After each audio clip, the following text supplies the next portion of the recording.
So, what's trending? Bridging your Catholic faith with your everyday life. You're listening to Trending with Timmerie on Relevant Radio.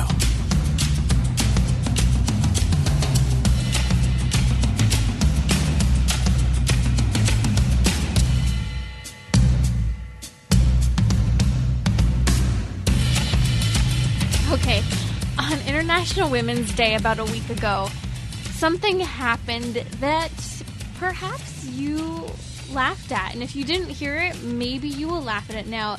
Here's some audio. President Joe Biden spoke on International Women's Day about all of, the successes of women. And then he started to talk about women in the military. Listen to this.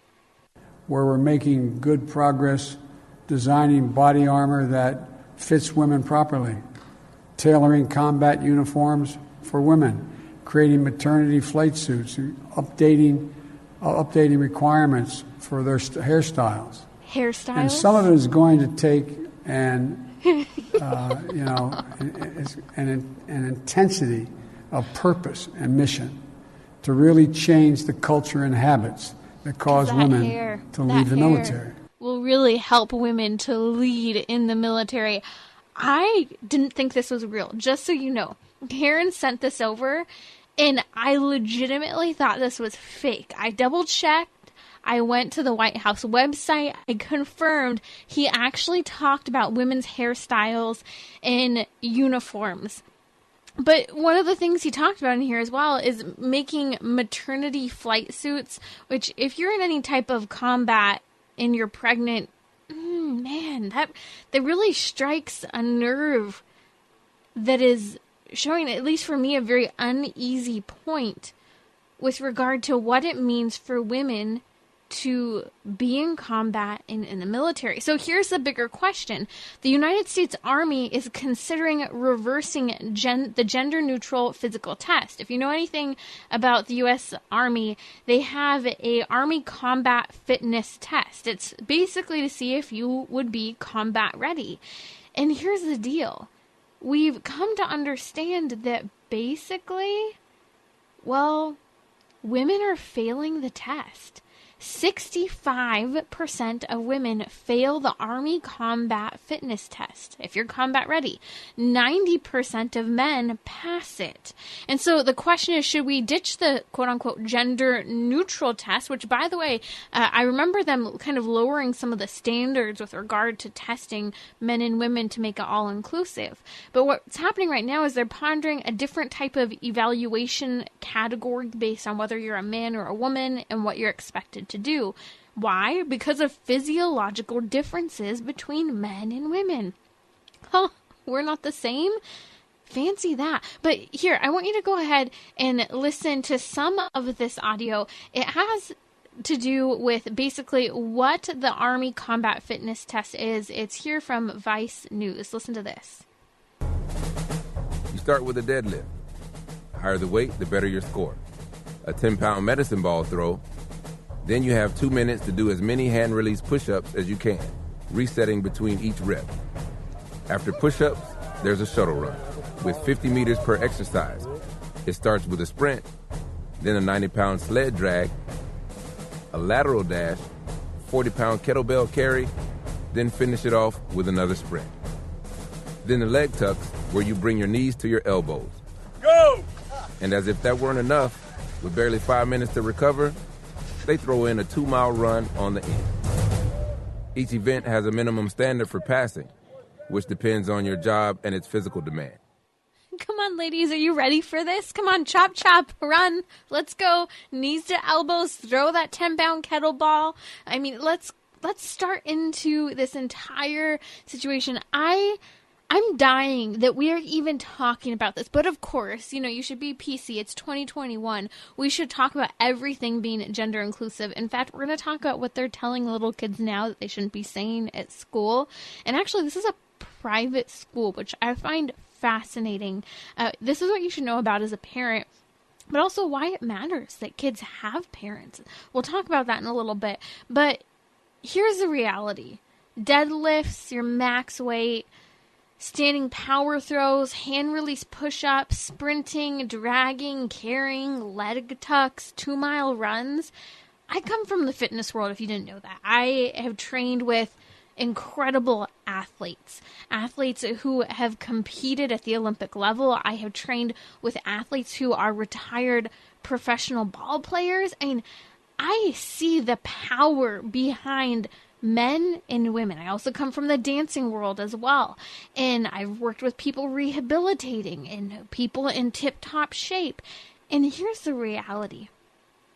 Physiologically, there are profound differences between men and women in our capacities for fitness, exercise, and what we accomplish. And in fact, later on today during the show, I'm going to talk about why men and women exercise. Why do women exercise and why do men exercise? It's actually very, very different. And it's fascinating because you might learn a little bit more about yourself and why you do what you do with your not so great or great fitness patterns. But here's the reality. And I want to share a little story with you. It brings to mind the question, do women belong in combat? And I love opening this can of worms because I think it's a conversation that we don't talk about enough. Here's the reality. I will never forget, some years ago, I was speaking at a conference and they sent me to speak to a bunch of high school boys. I walk into the room and the tension was palpable. These boys did not want to hear from me. And I had this whole presentation ready, all these points for my talk. And I noticed that they're not going to hear a single thing I have to say. So instead, I walk up to the podium, I look at them and say, what do you want to talk to me about? And I just let them start asking me questions. The very first question that broke the ice was this. One of the boys looked at me with this challenging face and he said, what do you think about women in combat? And I laughed. I thought, okay, am I in a safe space that I can actually say what I think right now? And I was honest. I said, well, men and women are different. And I think if a man is side by side with a woman in a life or death situation, his instinct to protect her is always going to be present. And if it's not present, it will be very, very detrimental for him to try to overcome that instinct to protect her. And it can cost him essentially his life potentially if he doubts for a second what he needs to do in the midst of combat. Boom, broke the ice. I had 100% attention of all the boys in the room. And it led to this deeper conversation where I asked, well, what do you guys think? Do you think women should be in combat? And here's the reality. It shouldn't take a full room of high school boys to acknowledge the fact that there's a difference between men and women. What's sad, too, is that many of these young boys were saying that they weren't interested in entering into a branch of service for this nation because of the confusion and ambiguity about what it means to be a man and what it means to be a woman, and the way things have been confused with regard to protecting. Young boys see from a young age how important it is that they are protectors. And here we are debating whether or not a fitness test should be altered for men versus women with regard to their combat readiness. This ultimately has to do with safety. It has nothing to do with being a man or a woman. It has to do with safety. And so for us to be having a debate over combat readiness, the type of test and qualifications, is sad. And I think it's interesting because Captain Kristen Greist ended up commenting that if you lower the qualifications for combat readiness and change the expectations for women versus men when they're evaluated, you actually put women in danger because they're not as ready as they're expected to be now. And you actually put a mission at risk. And she commented about how it undermines a woman's credibility when the men around her know that she could not pass the same test that he did. And I think that that's legitimate. Of course, if you are a man in any branch of military and you are side by side with a woman, you can look at her and go, you know, she couldn't pass this test at the same level I could.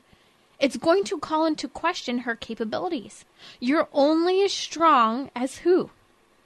The weakest member of your team.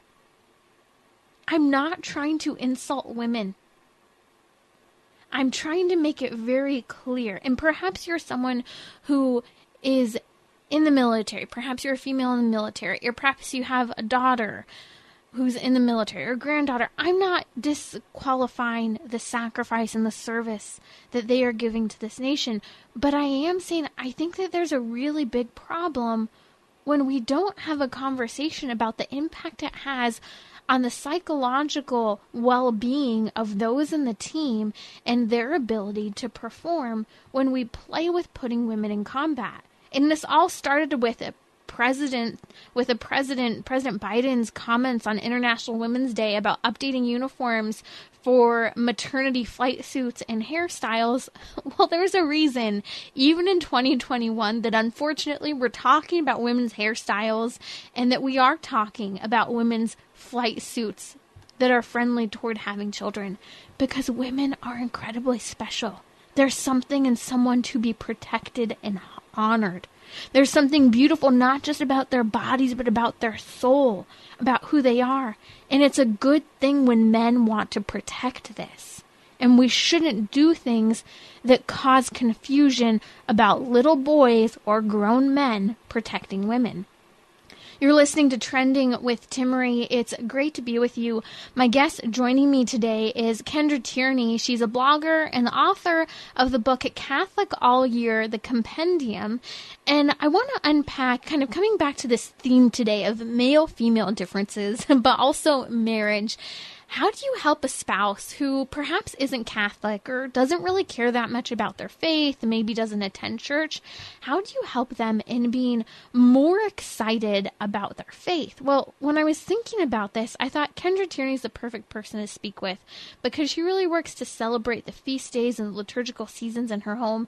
And Kendra, I think that this is perhaps a turning point for bringing those along on that journey of faith when they don't quite get our faith.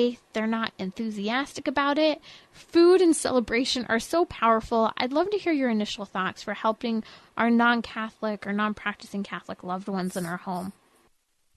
Yeah, well, thanks so much for having me. And you're right. I really do think that liturgical living in the home is a great way to evangelize the people, our loved ones, especially the people who live with us in our homes, and our friends and neighbors, because it works on a whole lot of different levels. On the surface, it's just, it's fun and community and coming together over the table and conversation and food. And that's such sort of an icebreaker and something that everybody can enjoy. But then it gets so much deeper, and it gets deeper on multiple levels that I have found it was very compelling to me to learn about these traditions and how some of these things connect us to Catholics who've been doing things like this, like, for instance, a bonfire on the feast, on the eve of the Nativity of St. John the Baptist. There's records of that happening as early as, I'm not looking at my notes right now, but like the year 400 or something that is the earliest that they have records of people doing this liturgical living celebration. And I know for me, that's really powerful to know that I'm connected with Catholics from so long ago and all over the world who are having celebrations like this. And it also is an opportunity to learn the truths of our faith in little sort of bite-sized pieces spread out across the whole year. So not only are we, hanging out with our friends because we're having a bonfire, but we would also be talking about and being connected with people all over the world and throughout time. But we're also going to have that conversation, like, what did St. John the Baptist do? Why would we be celebrating him? And so we get to learn the truths of our faith. And I know for me, as I was, reconnecting with my faith, these truths were really important to me. These saints and points of doctrine were really helpful to me. And I think that a lot of husbands, I hear from a lot of my readers and people that I speak to, who say that their husbands want sort of a more practical, fact-based approach to the faith. And we kind of get that in a roundabout way through something as silly as some of our liturgical living traditions can be, but they are based in fact. And that can, I think, be really important way to get through to some people. That's Kendra Tierney, blogger and author of Catholic All Year Compendium. Kendra, one of the things I often hear that happens in a home with a mixed marriage, a spouse who's not Catholic, is one spouse, especially Catholic spouse, is often looked at by the other as a hypocrite. You say you're Catholic in this sense, but you do Y.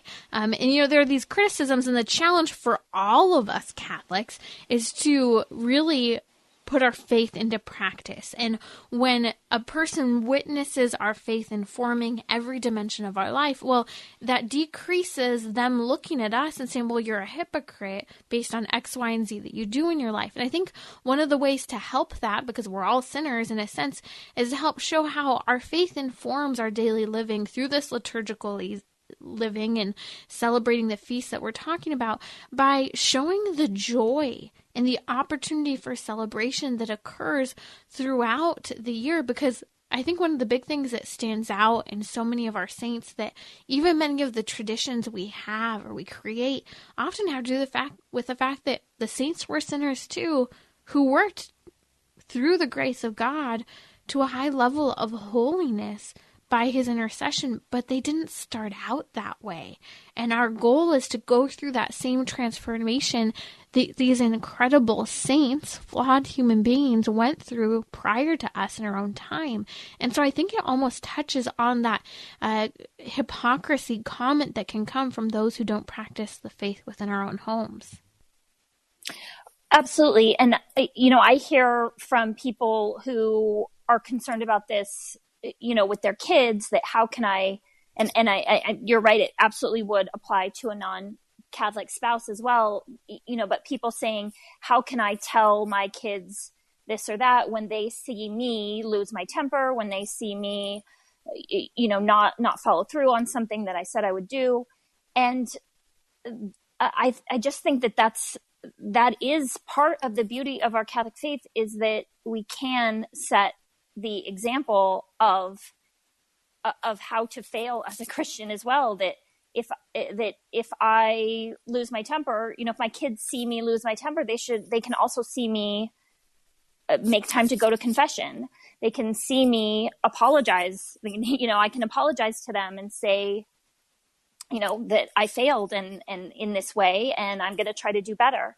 And there, especially as parents of earlier generations, there was this sort of weird expectation, I think, that parents were to be, unquestioned and they're always right, and just because they are. And that's really not how I try to present myself to my husband or kids, because I'm never going to get away with that. I try to present, as being a spouse, being a parent, these are things that we're always striving to be better at, not something that we are already perfect at. And especially, our authority as parents comes from God, not because we are especially good at it, but just because that's the way it's set up. So they're stuck with me and I'm stuck with them, and we're going to muddle through God's grace. And the same thing, my husband and I are bound together for better and worse, and we're gonna make mistakes and we're gonna fail. And we're know that we always have recourse to apologies, to confession, and that we have that grace of the bond of sacramental marriage that helps us in a supernatural way to be married, which is a hard thing to do. And Kendra, this is so important because we're going to unpack in just a minute here together some ways that you can celebrate feast days, specifically St. Patrick's Day. Often we kind of plan that Guinness and the beer, which is great, but there's so much more we can celebrate, especially with children, to help them understand the power of St. Patrick going to Ireland and liberating and celebrating the Christian faith there that can help us today, or should I say tomorrow, when we celebrate St. Patrick's Day and teach others, especially those in our home, about this great day.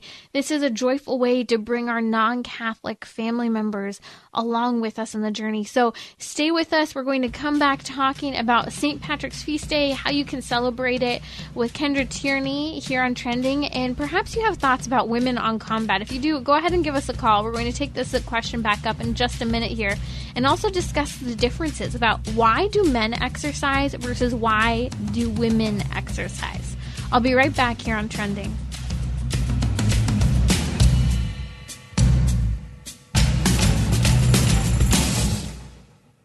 Just as we say grace before meals, now the priest prays the prayer over the gifts.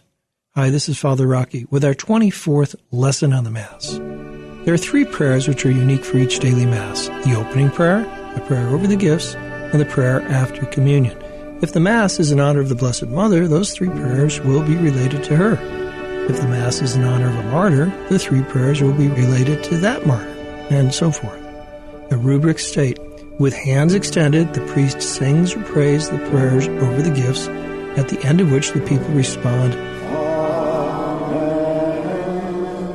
Why does the priest extend his hands? Once again, it's body language that shows that he and all of the congregation are open to the gifts that God wants to give them. Mass with Father Rocky, noon Central. And join us for Class After Mass. Hi, I'm Cale Clark. It's The Faith Explained, 12:30 Central every day on Relevant Radio. There's been a massive increase in the purchase of firearms. This is Timmerie from Trending with Timmerie. Lieutenant Colonel Dave Grossman will join me on Wednesday to discuss how many people are preparing themselves for potentially needing to take a life or protect their family. So why is it that people are at this point today? And how can people better prepare themselves for safe firearm use? Join me daily at 6 p.m. Central on Relevant Radio or the Relevant Radio app.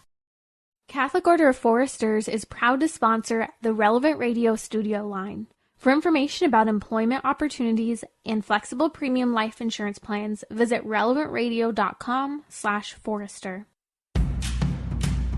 Bridging your Catholic faith with your everyday life.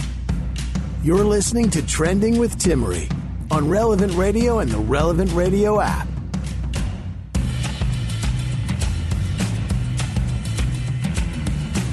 What do you think about women in combat? I have a little bit more to share with you on this fascinating conversation, so don't go away.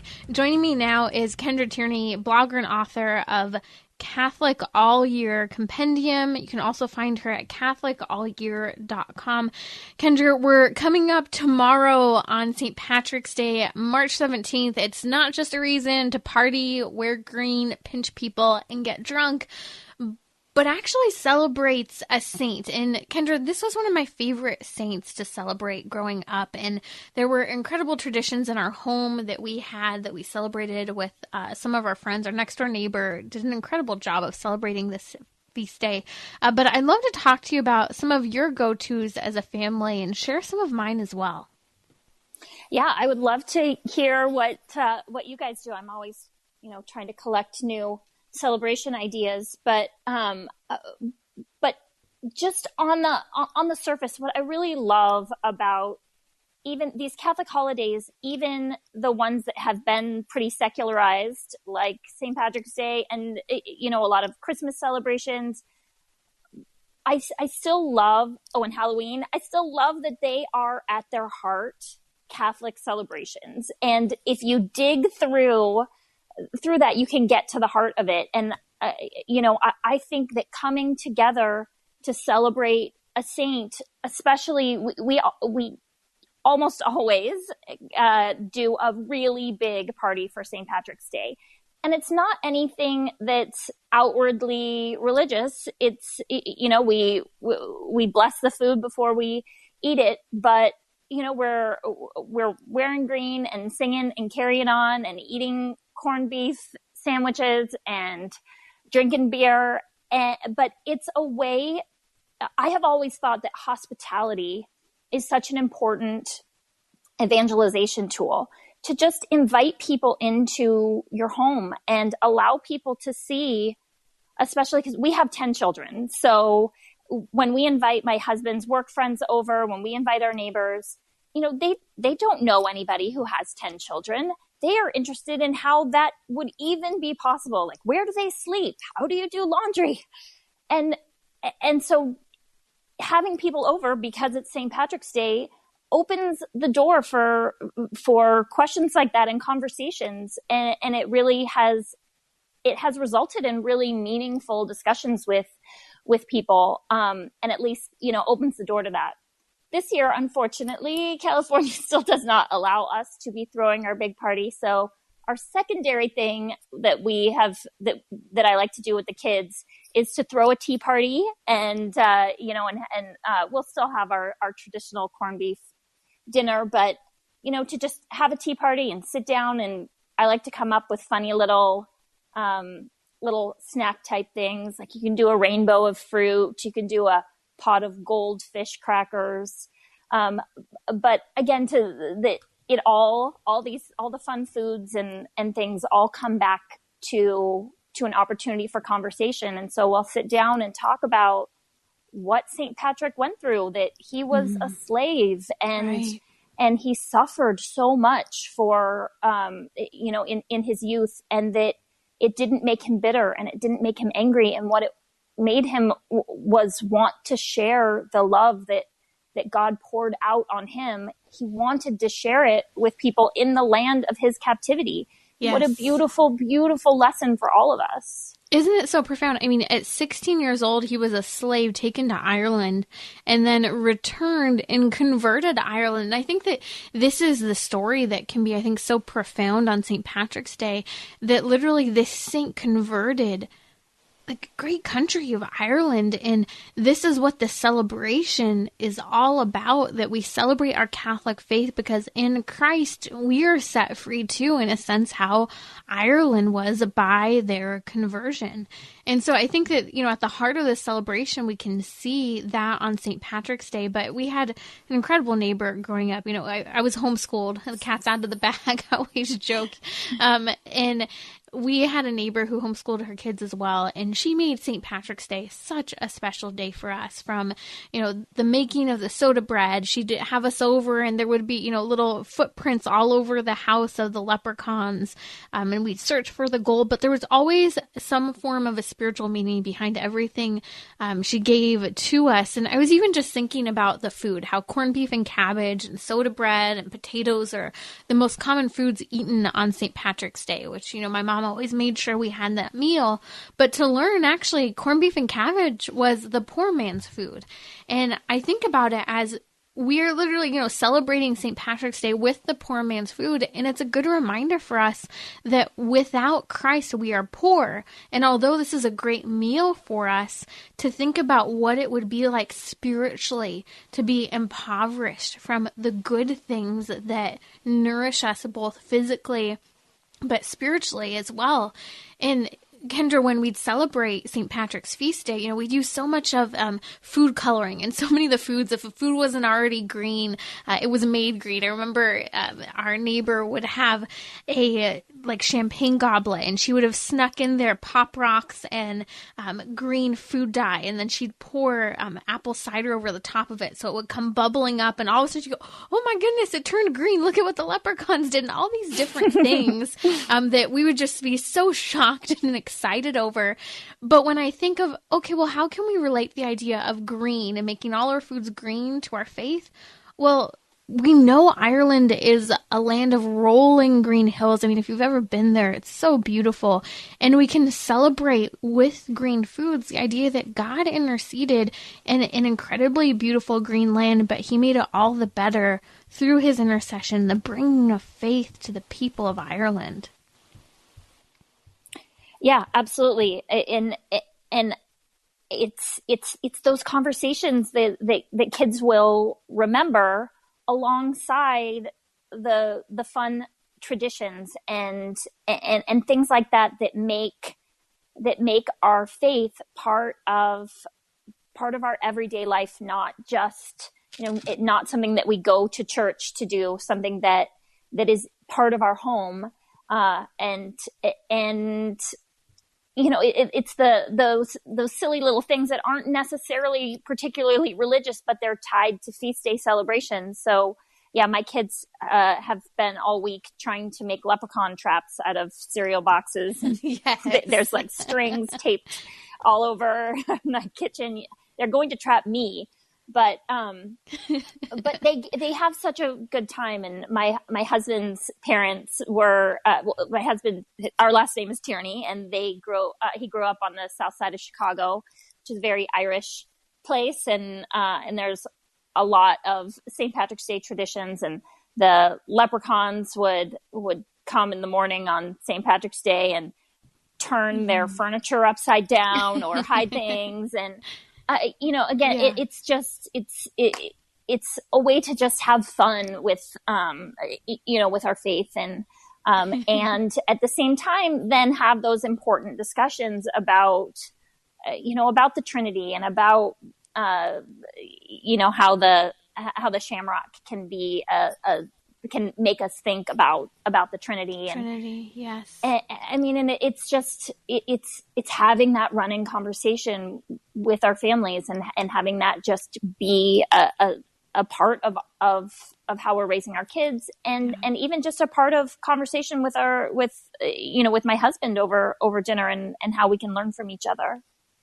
And, maybe you don't have kids. This is also an opportunity with grandkids, ways to implement with your friends. Or, for example, my baby could care less about what it means to be St. Patrick's Day. I'll have her dressed in green, but she doesn't know. And so, I'm inviting my niece over to come and, take part in some of the festivities, because ultimately it's about giving honor and joy to God and loving people. And, Lucas here behind the scenes at Relevant Radio, he's just commenting, and he said, well, you could also tell someone about Jesus. It's St. Patrick's Day, and that is what St. Patrick did. And I was laughing because it's so simple, but sometimes maybe doing what these saints did will actually become the practice that occurs by celebrating them. Wouldn't that be the goal? It absolutely is. And I always maintain that these traditions that some of them seem silly, some of them seem weird, but that's my goal with my blog and the books that I write, is to make Catholicism weird again.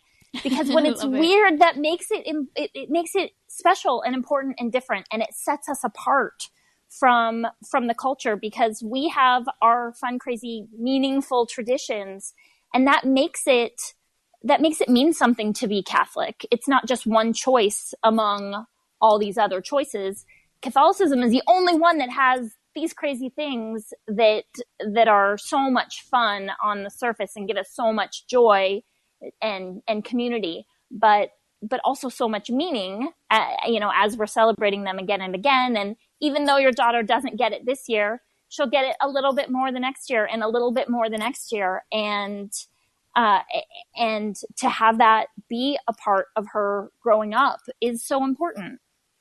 I was just thinking, Kendra, about the leprechauns and kind of the footprints and leading to that pot of gold idea, and how gold is a significant thing for Scripture. Gold is one of the three gifts that Jesus Christ receives at his birth from the wise men. And as I'm thinking about gold, it's a symbol of royalty, of Christ as king. And so even that, message of the gold coins throughout the house, or the hidden treasure, can have a really neat opportunity to teach your kids about the faith, to teach them about the incarnation of Christ, what it means for him to reign over our lives. This is what I love about the feast days, and why specifically St. Patrick's Day. There's so many fun ties in with the ideas of leprechauns and leprechaun traps, as you mentioned. Kendra, thank you so much for joining us today here on Trending. You can find Kendra at CatholicAllYear.com, and I highly recommend her book, The Catholic All Year Compendium. Incredible resources for celebrating the feast days throughout the year and growing as a the family, even if not everyone in your home is Catholic. You've been listening to Trending with Timmerie. I'll be right back. We have some important thoughts on the topic of women in combat. We're also going to discuss, well, what's the difference between men and women in exercise? Why do we exercise and what are the differences? We'll be right back. So, what's trending? Bridging your Catholic faith with your everyday life. You're listening to Trending with Timmerie on Relevant Radio and the Relevant Radio app.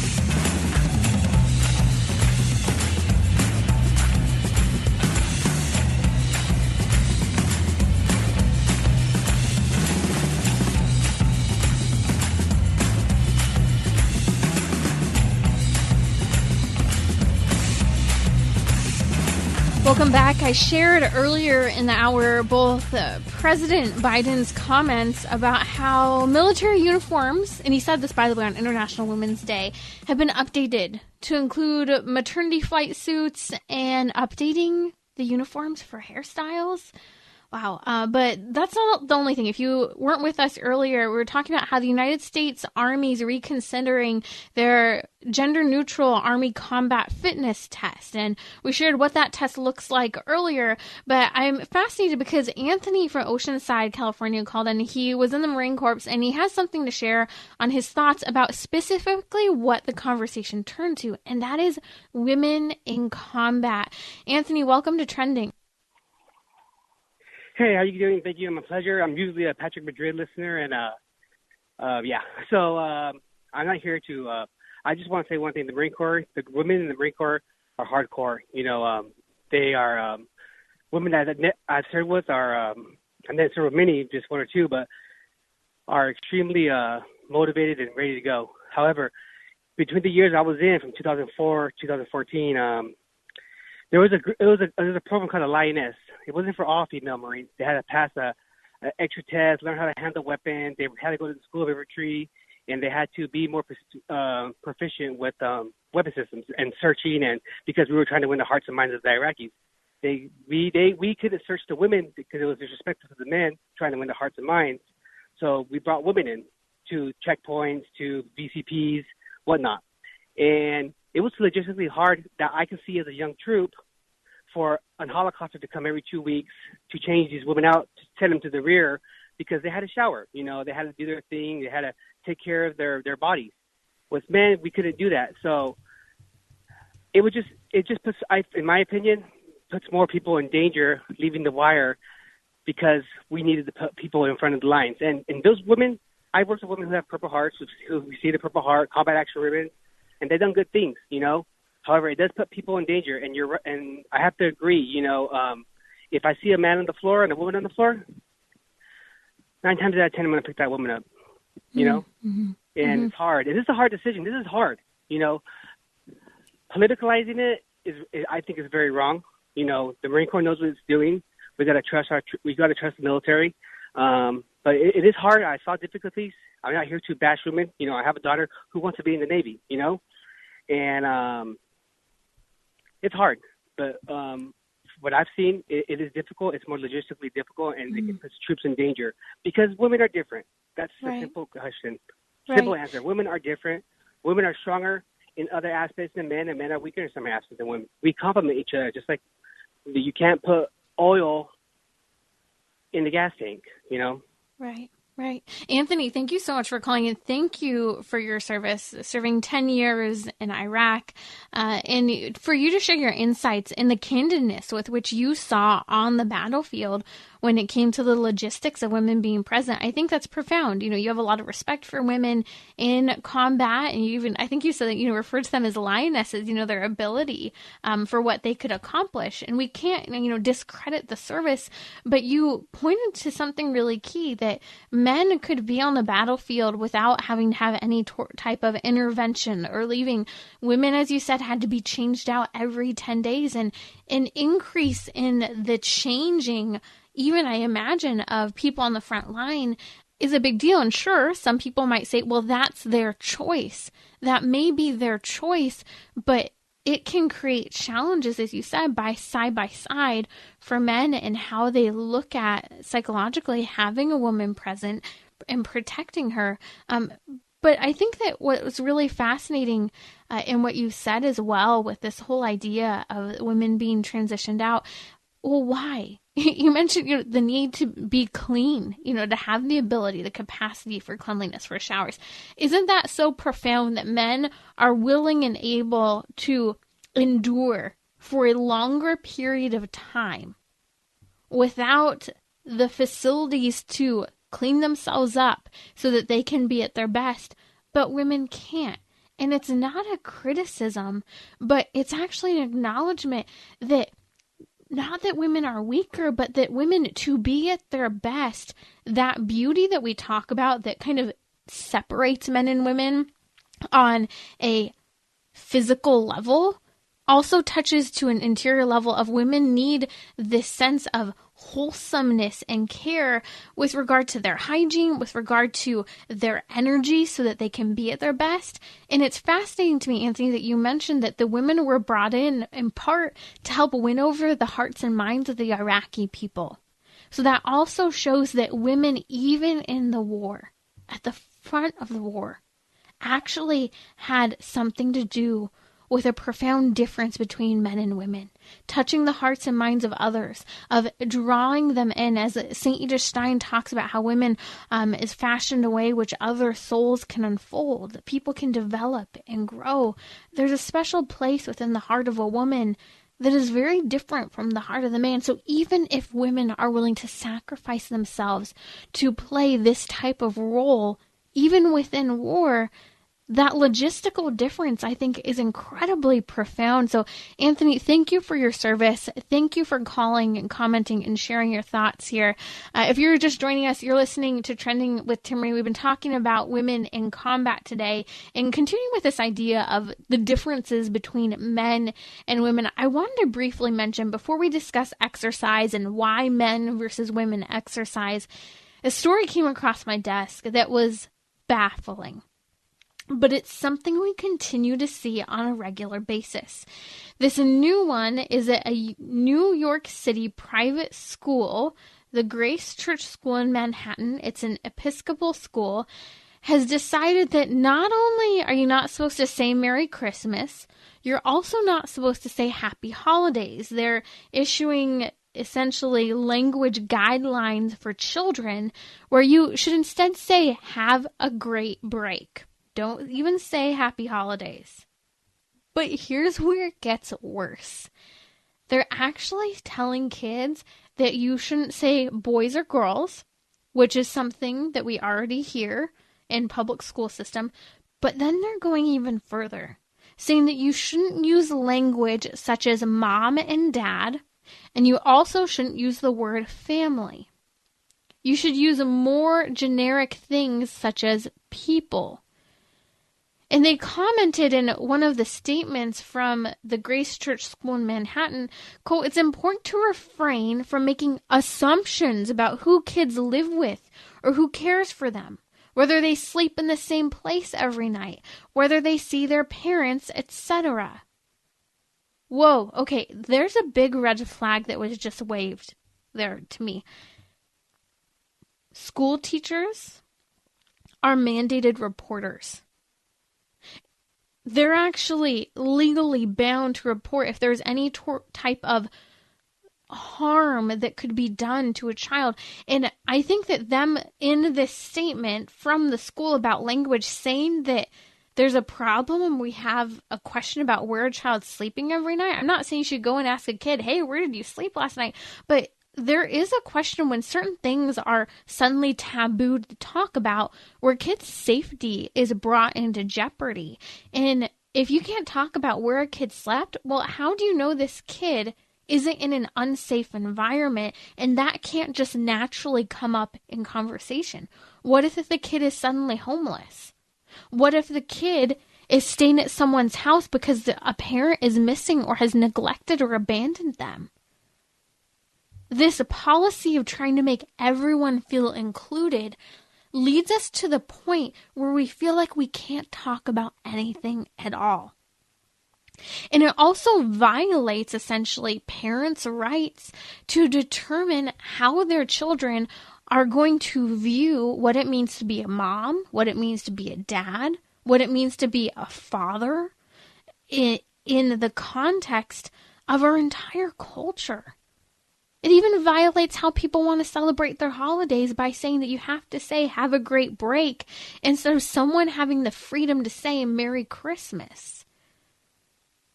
Why are we lying to children? Are we too afraid of what other people think that we're buying into this? It makes me think of the whole Bachelor situation. Chris Harrison, who has been the host for, I think, close to 2 decades now, after making comments in defense to another contestant who has been labeled racist. He's considered racist too, and he's actually being canceled by the culture. He is stepping back from hosting The Bachelor, and this week will be his last basically episode, and perhaps the last season ever. We'll see. He won't be on the next season of The Bachelor. And as I'm thinking about this entire situation, here's yet another person who's being punished for saying something that goes against the culture. Now, you have to understand, Chris Harrison was commenting about the problem of the cancel culture, and he's being canceled for even questioning the cancel culture. You see, you can't question the status quo. And what's really sad to me is that I can't even say that he was necessarily defending so-called racist marks. He was just defending the problem that one person's canceled today, but would that same person in the language they said today be considered cancelable language in 2017? And then what does he do? I just want to cry every time I hear this. Cry out and say, why? This is a lie. Chris Harrison then goes ahead and apologizes for what he did and said. So then we're speaking another lie in the culture by apologizing for things that I really don't think we're sorry for. Think about it. Does an apology really mean anything today, or do people just apologize because they are words, empty words in many cases, that are expected by the public? We live in a culture that I think is very unforgiving if you say anything that goes against what is expected. Yet we have this rapid override button that moves on so quickly from one thing to the next. Will we be too afraid to say what we really think? To defend kids? To say that this policy coming out of this school, this Grace Church school in Manhattan, is problematic because it could bring children into greater physical harm? It could bring into question the ability of a mandated reporter to notice and be aware of concerning home situations. Stop worrying what other people think. If Jesus Christ really cared about what other people thought, he wouldn't have died on the cross for us. If he really cared what other people thought, he wouldn't have resurrected from the dead. If he really cared what people thought, he wouldn't have talked to the Samaritan woman. If he really cared what people thought, he wouldn't have told Mary and Martha that Mary chose the better place by sitting amongst men and visiting rather than serving like all the other women. Jesus didn't care what other people thought. He went up against cultural norms, his own culture's norms. He went up against society that would try to say that something is black when it's really blue. He went up against a culture that didn't want him to say anything but the status quo. Will we be afraid to speak? Or will we say, no, this is what we are called to as Christians, to speak truth, and that is the merciful and loving thing to do? You're listening to Trending with Timmerie. I want to speak briefly about the differences between men and women when it comes to exercise. I think this is fascinating, and it brings me back to this entire conversation of whether or not women should be in combat. I think it's fascinating. Some time ago, I was reading a study, and there was this comparison where it said women exercise to be energized. to give themselves energy about their day and what they do.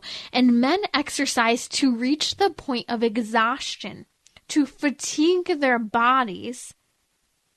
And I thought that this was so important because if we look at kind of the comparisons between male and female differences in terms of exercising, men tend to have exercise habits where they exercise a little more sporadically, sometimes only a few times a week even, versus women tend to be more consistent with less intense exercise.